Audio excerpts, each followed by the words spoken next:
ایک شخص آیا کسی گاؤں کا اور وہ شکایت لے کر کے آیا، اے اللہ کے رسول، میں نے اپنے گاؤں والوں سے کہا تھا کہ تم اسلام لے آؤ تو تمہیں نفع ہوگا، اللہ تمہیں خوب برکتیں دے گا، لیکن ہوا ایسے کہ ہمارے گاؤں میں اتنی بارش آ گئی ہے کہ سب فصلیں خراب ہو گئی۔ وہ ایمان تو لے آئے میری کہنے کے مطابق، لیکن ساری فصلیں خراب ہو گئی، اب غلہ بھی نہیں ہے، محتاجی میں آ گئے، کہیں وہ اسلام سے پھر نہ جائیں، اسلام کے بارے میں بدگمان نہ ہو جائے کہ ہم اسلام میں آئے تو ایسا ایسا ہو گیا۔ تو رسول کریم صلی اللہ تعالیٰ علیہ وسلم کے پاس وہ شخص اپنے گاؤں کی شکایت لے کر کے آئے تھے۔ یہ زید بن سہنا کہتے میں بیٹھا ہوا تھا، انہوں نے کہا، اے رسول پاک صلی اللہ تعالیٰ علیہ وسلم، کچھ تو آپ عطا کر دیں تاکہ میں گاؤں والوں کو غلہ خیرات کروں، اناج دے سکوں، ان کو اسلام پر باقی رکھ سکوں۔ حضور پاک صلی اللہ تعالیٰ علیہ وسلم نے نظر دوڑائی، وہاں کسی کے پاس کچھ بھی نہیں تھا۔ حضرت زید بن سہنا کہتے ہیں میرے پاس سونے کے سکے تھے، 80 مسقال چاندی کی سونا تھا، میں نے وہ بغیر کہے ہی محمد صلی اللہ علیہ وسلم کو دے دیا، ایمان لائے ہوئے نہیں، یہودی عالم ہے۔ میں نے کہا ہے محمد آپ یہ لے لیں، مجھ سے قرض لے لیں، جو شخص آیا ہے اس کی ضرورت آپ پوری کر لیں، جب آپ کے پاس وقت میسر آئے مجھے یہ واپس لوٹا دیں۔ حضور اکرم صلی اللہ تعالیٰ علیہ وسلم نے ان سے وہ 80 مسقال پورے لے لیے اور پورے کے پورے اس شخص کو دے دیے جو دیہات سے آئے، اور وہ لے کر کے سونے کے سکے چلے گئے اپنے گاؤں، اپنے لوگوں کو اناج غلہ تقسیم کیا۔ اب بات یہاں ہے، دن گزرتے گئے، ایک دن، دو دن، تیسرے دن زید بن سہنا کہتے ہیں میں پیچھے پڑ گیا محمد صلی اللہ علیہ وسلم سے، میرے پیسے کہاں ہیں، میں نے جو قرضہ دیا، میں نے جو ادھار دیا وہ کہاں ہے؟ تو لگا رہتا تھا۔ ایک وقت ایسا آیا کہ مسجد نبوی سے نکل رہے تھے، حضرت عمر آپ کے ساتھ تھے، حضور صلی اللہ علیہ وسلم کے ساتھ، اور بھی کچھ صحابہ تھے۔ زید بن سہنا کہتے ہیں میں سیدھے گیا اور آپ کا جبہ پکڑ کر کھینچا، اور میں نے کہا اے محمد صلی اللہ علیہ وسلم، تم لوگوں نے یہ کیا بنا رکھا ہے، لوگوں سے پیسے لیتے ہو اور واپس دینے کا نام نہیں لیتے ہو۔ سخت و شست جملے انہوں نے کہنا شروع کیا حضور صلی اللہ علیہ وسلم۔ حضرت عمر نے تلوار نکالی اور حضور کے سامنے آ کر کھڑے ہو گئے اور کہا، اے زید تجھے معلوم ہے تو میرے رسول کے سامنے کس طرح کی بات کر رہا ہے؟ اور رسول پاک صلی اللہ تعالیٰ علیہ وسلم سے اجازت چاہیے کہ اے اللہ کے نبی آپ حکم دیں میں اس بدتمیز کی گردن اڑاؤں۔ وقت ہوتا ہے قرض دینے کا اور مانگنے کا طریقہ ہوتا ہے، کیا طریقہ ہے؟ گردن پر تلوار رکھ دی۔ حضور پاک صلی اللہ تعالیٰ علیہ وسلم کے پاس ایسے وزیر ہیں کہ آپ حکم دے دیں ابھی گردن الگ ہو جائے، بدتمیزی بھی کیا ہے سامنے والے۔ زید بن سہنا کہتے ہیں حضور صلی اللہ تعالیٰ علیہ وسلم نے تلوار پر سے ہاتھ ہٹایا، کہا اے عمر پیچھے ہٹ جاؤ، اور اس کے بعد یہ کہا عمر یہاں تم گردن اڑانے کی بات کرنے کی بجائے ہم دونوں کو بھی نصیحت کرتے، تم مجھے یہ کہتے کہ اے اللہ کے رسول آپ جلد قرضہ ادا کر دیں، اور اسے یہ کہتے کہ بھائی مانگنے کا طریقہ تھوڑا اچھا سا کر دیں۔ میرے آقا صلی اللہ تعالیٰ علیہ وسلم نے حضرت عمر کو تنبیہ کی، لیکن تم نے گردن اڑانے کی بات کی۔ ہاں وہ عشق رسول تھا ان کا، وہ محبت رسول تھی، لیکن نبی کونین کے پاس اخلاق اعلیٰ تھے۔ زید بن سہنا کہتے ہیں یہی چیز میں دیکھنے کے لیے اس قدر سختی کیا تھا۔ حضور اکرم صلی اللہ تعالیٰ علیہ وسلم اسی شام انہیں بلاتے ہیں اور اپنا قرض ان کا جتنا تھا وہ واپس کیا، اور پھر ان کا پرانا شکر بھی ادا کیا کہ تم نے فلاں فلاں گاؤں والوں کے لیے اتنی مدد کی، جبکہ حضرت زید کہتے ہیں میں نے جو کچھ بھی دن میں کیا اس کا ذکر بھی تک حضور اکرم نے نہیں فرمایا۔ پھر حضرت عمر فاروق رضی اللہ تعالیٰ عنہ کو طلب کیا، حضرت زید نے کہا یہ پورے 80 مسقال میں نے اسلام کے لیے وقف کی ہے، اے عمر آج جو کچھ بھی میں نے کیا وہ انجیل اور تورات میں لکھی ہوئی بات کو پرکھنے کے لیے کیا تھا، کہ میں نے پڑھا تھا کہ رسول کے ساتھ جس قدر بھی برے معاملات کیے جائیں وہ اتنے ہی عظیم اخلاق کے ساتھ پیش آئیں۔ ایگریسو ہونا، غصے میں آ جانا یہ انسان کے لیے تباہی کا راستہ کھولتا ہے، یہاں سے انسان اپنے فیصلہ کرنے کی طاقت کھو جاتا ہے۔ حضور پاک صلی اللہ تعالیٰ علیہ وسلم کی یہ اخلاق کریمانہ پر وہ اسلام لے آئے۔ اتنا ہی نہیں میرے عزیزو، خالد بن ولید کون نہیں جانتا، سیف اللہ المسلول، لیکن جانتے ہیں آپ یہ حضور اکرم صلی اللہ تعالیٰ علیہ وسلم کے خلاف کوئی جنگ چھوڑی نہیں انہوں نے اسلام لانے سے، کئی سال تک حضور پاک صلی اللہ تعالیٰ علیہ وسلم اعلان نبوت کرنے کے بعد سے کتنے سال باحیات رہے؟ 23 سال، 13 سال مکہ میں، 10 سال مدینہ طیبہ میں۔ یوں سمجھ لیں کہ تقریباً 20 سال تک خالد بن ولید ایمان لائے نہیں ہیں، شروع سے 20 سال تک لڑے ہیں حضور سے، ہر جنگ میں، اور جگہ جگہ فوجیں اکٹھا کرنا، یہاں تک کہ نماز خوف بھی خالد بن ولید کی وجہ سے حضور کو پڑھنا ہوا۔ نماز خوف کیا ہے؟ حضور پاک صلی اللہ تعالی علیہ وسلم اپنے صحابہ کو لے کر مدینے سے باہر چل رہے تھے، ایک علاقہ ایسا آیا کہ خالد بن ولید وہاں پر اپنے گھڑ سواروں کے ساتھ سامنے آ گئے۔ خالد بن ولید خود کہتے ہیں میں نے چاہا کہ اب ان پر حملہ کر دوں، لیکن موقع کی طاق میں تھا۔ حضور اکرم صلی اللہ تعالی علیہ وسلم اپنے صحابہ کے ساتھ جنگ سے بچاتے ہوئے نکل رہے تھے۔ نماز کا وقت آیا ظہر کے، حضور پاک صلی اللہ تعالی علیہ وسلم نماز کے لیے کھڑے ہو گئے۔ خالد بن ولید اپنے گھوڑ سواروں کے ساتھ تلوار سوتے ہوئے کھڑے تھے کہ یہ لوگ سجدے میں جائیں میں مار دوں۔ اب نماز خوف کا حکم کیسے ہے؟ قرآن میں ہے، اللہ نے فرمایا فوج جو ہے اسلامی فوج 2 حصوں میں بٹ جائے گی، ایک حصہ سامنے کھڑا رہے گا دشمن کے سامنے، دوسری فوج پیچھے نماز پڑھ رہی ہوگی، اور کیسے؟ 1 رکعت پڑھے گی، صرف 1 رکعت پڑھے گی، سجدہ کرے گی، اٹھ کر کے وہ پہلی صف میں آ جائے، وہ تلوار اٹھا لے، اپنے اسلحے اٹھا لے، جو سامنے کھڑے ہیں وہ پیچھے چلے جائے، وہ 1 رکعت پڑھیں، پھر وہ 1 رکعت کے بعد واپس پھر وہ آئیں، پھر جو سامنے کھڑے ہوئے ہیں یہ پھر جائیں اپنی دوسری رکعت پڑھیں، پھر وہ دوسری رکعت کے بعد پھر آئے اور یہ پہلے والی جو ہے وہ جا کے دوسری پڑھے۔ اس طرح وہ 4 رکعت یا جتنی رکعتیں ہیں 1 رکعت کر کے وہ چلتے پھرتے رہیں گے جنگ کے حالت میں۔ اس کو نماز خوف کہا گیا ہے۔ یہ جنگ کے حالات میں صرف نماز پڑھی جاتی ہے، جنگ کے حالات میں، یعنی دشمن سے منہ پھیرنا بھی نہیں ہے اور اپنے رب کی عبادت میں کمی کرنا بھی نہیں ہے۔ اور یہ نماز حضور اکرم صلی اللہ تعالی علیہ وسلم نے ادا کی خالد بن ولید کی وجہ سے، کہ وہ تلوار کھینچے کھڑے تھے، موقع ملے سارے لوگ نماز میں جائیں تو ہم ماریں گے۔ اس طرح سے نماز خوف بھی میرے آقا نے ادا کیا۔ خالد بن ولید کہتے ہیں اس دن بھی میں مار نہیں سکا، واپس آ گئے۔ یہ اسلام کی فوجیں بڑھتی چلی جا رہی تھی، لوگ جوق در جوق اسلام میں داخل ہو رہے تھے۔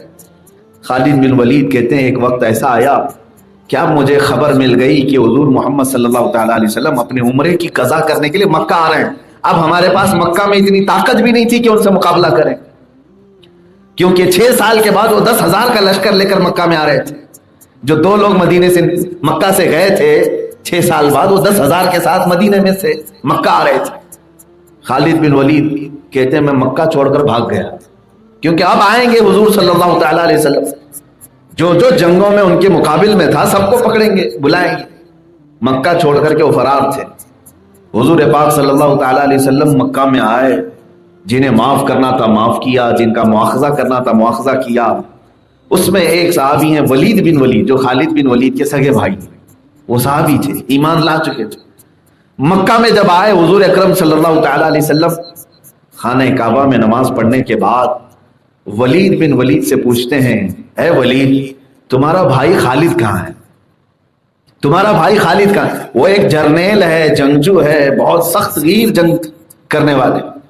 ولید بن ولید سے پوچھا تمہارا بھائی خالد کہاں ہے؟ کہا اے اللہ کے نبی وہ مکہ چھوڑ کر بھاگ گئے، آج تو آپ ہی کی حکومت ہے۔ حضور پاک صلی اللہ تعالی علیہ وسلم نے فرمایا اے ولید، خالد جیسے عقل مند آدمی کے پاس اگر اسلام آ جائے تو میں سمجھتا ہوں کہ وہ بہت زیادہ نفع اٹھائے گا، اور اس جیسے عقل والے کو اسلام سے دور نہیں رہنا چاہیے۔ بس یہ جملے کہے، اور پھر یہ بھی فرمایا اگر خالد یہاں ہوتے تو ان کو یہ شایع نشان میں ان کو مقام دیتا، جو شخص اتنے سال جنگوں میں حضور کے مقابل میں آتے۔ تو یہ حضور پاک صلی اللہ تعالی علیہ وسلم نے فرمایا، اور مکہ سے مدینے واپس چلے گئے۔ ان کے بھائی ولید خالد کو خط لکھ کر کے بھیجتے ہیں کہ تم کہاں ہو، جلدی سے واپس آ جاؤ، محمد صلی اللہ علیہ وسلم آئے تھے اور تیری خیریت پوچھ رہے تھے۔ خالد بن ولید کہتے ہیں اس دن مجھے احساس ہوا کہ کوئی دشمن میری خیریت پوچھے گا، جس کے اتنے ساتھیوں کو میں نے قتل کر ڈالا، مار ڈالا، ان کے سگے چچا امیر حمزہ کا کلیجہ چبا دیا گیا اسی جنگ میں جس میں خالد بن ولید سپہ سالار بھی تھے، جنگ احد میں۔ میری خیریت پوچھا انہوں نے۔ وہ کہتے ہیں دل یہیں سے موم ہو گیا، اور اس کے بعد کہتے ہیں کہ میں واپس مکہ آیا، سوچا کہ کسی کو ساتھی بنا لوں، جس کے پاس جا کر کے پوچھتا تھا کوئی ساتھ میں آنے کو تیار نہ تھا۔ آخر کار عثمان بن طلحہ ایک صحابی تھے، ان کو میں نے پیش کیا، دیکھو اب ہماری حالت ایسی ہے کہ ہم صرف اکیلے رہ گئے، باقی محمد کی فوج بڑھتی چلی جائے گی. آج اگر ہم ان کی اتباع نہ کریں تو پھر ہم کو ذلیلوں کی اتباع کرنا پڑ جائے گا. تو وہ صحابی جو عثمان بن طلحہ ہے، خالد بن ولید کے ساتھ وہ لی اور مدینے چلے آئے. خالد بن ولید کہتے ہیں میں نے برسوں بڑے بڑے جنگوں میں، بڑی بڑی جنگوں میں سفر کیا ہے، مہینے کا سفر، 2 مہینے کا سفر ہوتا، لیکن میری زندگی کا سب سے لمبا سفر مجھے لگ رہا تھا یہ جو مکہ سے میں مدینے جا رہا تھا اسلام قبول کرنے کے لیے، حضور کے پاس جا رہا تھا. کہتے ہیں ہر گھڑی گنتا تھا کہ مدینہ کب آئے گا. اور جب مدینے پہنچے تو حضرت خالد بن ولید کہتے ہیں کہ مجھے ڈر تھا کہ وہاں عمر فاروق بھی ہیں، مجھے ڈر تھا کہ وہاں بڑے صحابہ بھی ابھی موجود ہیں جن کے ساتھ سخت ہمارا مقابلہ ہوا ہے. کہتے ہیں میں نہا دھو کر کے نکلا، مسجد نبوی کے پاس عصر کی نماز ہو چکی تھی. رسول پاک صلی اللہ تعالی علیہ وسلم مسجد نبوی میں اپنے صحابہ کے ساتھ بیٹھے تھے. ہم جیسے ہی اندر گئے حضور پاک صلی اللہ تعالی علیہ وسلم دیکھتے ہی مسکرائے اور مرحبا مرحبا کہا، جبکہ وہ ایمان لائے ہوئے نہیں اور کس لیے آئے ہیں ابھی یہ کسی کو معلوم بھی نہیں. حضور نے اس طرح استقبال کیا. صحابہ کہتے ہیں ہم سب کھڑے ہو گئے کہ خالد بن ولید آئے، کہیں بری نیت تو نہیں. حضرت خالد بن ولید کہتے ہیں میرا چہرہ اس دن اٹھ نہیں رہا تھا، اس دن اٹھ نہیں رہا تھا کیونکہ وہ ساری جنگیں میری نظروں میں تھی جو میں نے ان کے مقابل میں آ کر کے لڑی ہیں. محمد صلی اللہ تعالی علیہ وسلم کے پاس میں آیا تو صرف میں نے کہا کہ سنا ہے آپ مکہ آئے تھے اور مجھے یاد کیا تھا. حضور نے فرمایا ہاں خالد میں نے بھی یاد کیا اور اللہ نے بھی تجھے یاد کیا ہے، تو کیوں اسلام میں داخل ہونے سے پس و پیش کرتا ہے؟ حضرت خالد بن ولید نے پوچھا میں نے اب تک جو معاملات کیے ہیں کیا وہ معاف ہو جائیں گے؟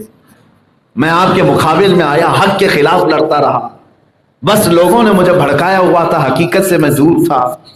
حضور پاک صلی اللہ تعالی علیہ وسلم نے فرمایا خالد اسلام لے آؤ، ما سبق جو کچھ گزر چکا ہے سب اللہ معاف فرمائے گا. وہ کلمہ طیبہ پڑھتے ہیں، اسلام میں داخل ہوتے ہیں، اس کے باوجود عرض کرتے ہیں اے اللہ کے رسول مجھے اس بات پر اطمینان نہیں ہو رہا ہے، میرے لیے دعا فرما دیں. حضور نے فرمایا تیری ساری پچھلی چیزیں معاف کر دی گئی، پھر بھی کہا کہ آپ دعا فرما دیں. تب اللہ کے نبی صلی اللہ علیہ وسلم نے دعا کیا اے اللہ اسلام لانے سے پہلے خالد نے جتنی جنگیں لڑی ہیں اب اسے اتنی قوت عطا کر کے اسلام پر رہ کر کے اس کا کفارہ ادا کر سکے.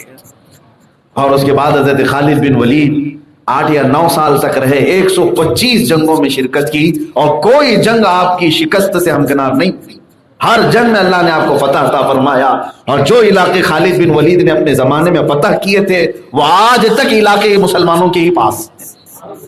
دعا تھی رسول پاک صلی اللہ علیہ وسلم. یہ آپ کے اسلام لانے کا واقعہ میں نے اس لیے عرض کیا کہ جو رسول پاک صلی اللہ تعالی علیہ وسلم بردباری اس قدر ہے کہ جو ہمیشہ جنگوں میں مقابل رہا، ایک نہیں ہے کئی ہیں، ابو سفیان ہیں، عمرو بن عاص ہیں، اکرمہ بن ابو جہل ہیں، ابو جہل کے بیٹے اکرمہ، یہ سب آئے ہیں دائرہ اسلام میں.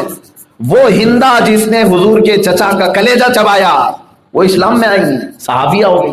ہم ان کے بارے میں آج بول نہیں سکتے، لیکن اسلام لانے سے پہلے انہوں نے کیا کیا نہیں کی. یہ نبی کی بردباری ہوتی ہے، تحمل اور برداشت کی طاقت. اسی لیے رسول پاک صلی اللہ تعالی علیہ وسلم نے فرمایا کہ سل من قطعک، اس سے تم رشتہ جوڑ لو جو تمہیں توڑ رہا ہے. حضور اکرم صلی اللہ تعالی علیہ وسلم کی حدیث جس سے پورا معاشرہ ہمارا مربوط ہے، اور یہاں تک کہ وعید بھی میرے آقا نے فرمایا جو رشتوں کو توڑتا ہے وہ جنت کی خوشبو بھی نہیں سونگھ سکتا. یعنی جس کے اندر اپنے بھائیوں کو، اپنے بہنوں کو، اپنے رشتہ داروں کو معاف کرنے کی قوت نہیں ہے. بہت سارے معاملات ہوتے ہیں، غصے میں لیے ہوئے فیصلے تمہاری کئی زندگیاں خراب کر جاتی ہیں، لیکن معاف کرنے کی اگر تمہارے اندر سکت نہیں ہے تو میرے آقا صلی اللہ علیہ وسلم نے فرمایا جو دنیا میں معاف نہیں کرتا کل قیامت کے دن وہ معاف نہیں کیا جائے گا. تم اپنے رحمان سے جس بات کی امید رکھتے ہو کہ اللہ میرے ہر گناہ کو معاف کرے، تم اپنے لیے جب یہ چیز امید رکھتے ہو تو اپنے ماتحت جو ہے ان کو معاف کرنا سیکھو.